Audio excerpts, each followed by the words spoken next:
Now, Joe Busiega is from here.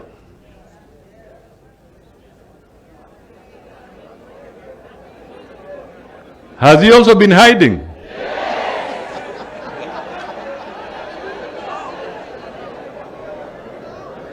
All right. Let me explain. In the executive order signed by President William Ruto, Executive Order on the Organization and Structure of Government. There are 3 offices called Chief of Staff, all in the Executive Office of the President. The first one, who is Chief of Staff at the top, is Felix Koskei. The second one, who is Chief of Staff, is Madam Wakogi, Chief of Staff in the Office of the Deputy President.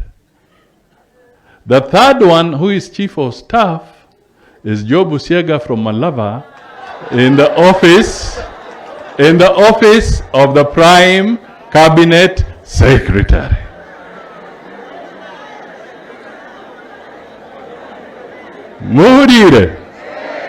Murire. Simaroma numbasu nugubara. Aye. Thank you. I will not ask him to speak. All right. Aye. Now, this Mzee, an elder, he's called Dan Ameo. Dan Ameo was also taught by people here, but he's born in Mumias, and he's a senior state counsel, and he's a legal advisor in my office.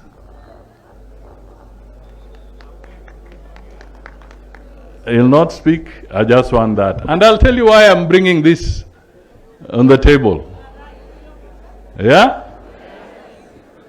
Then, this gentleman here, Kelvin Lunani, is from Busia, Hapa. Busia, and he is the national vice chairperson of the UDA party.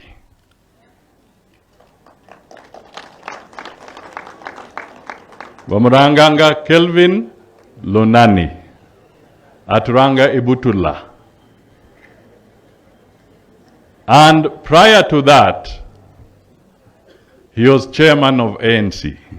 So when we merged, he is the national vice chairman of UDA party. Thank you. Haya. There's a young man, and deliberately I will not allow these ones to speak today, but I will allow this young man for a good reason. Nick Biketi is the Secretary Parliamentary Affairs in the State Department of Parliamentary Affairs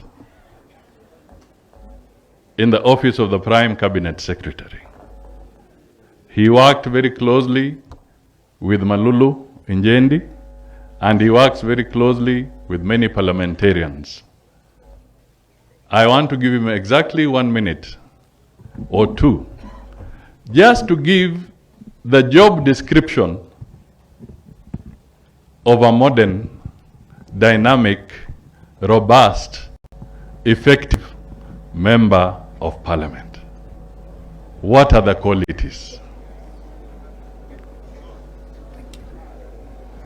Thank you, Excellency, the Prime Cabinet Secretary.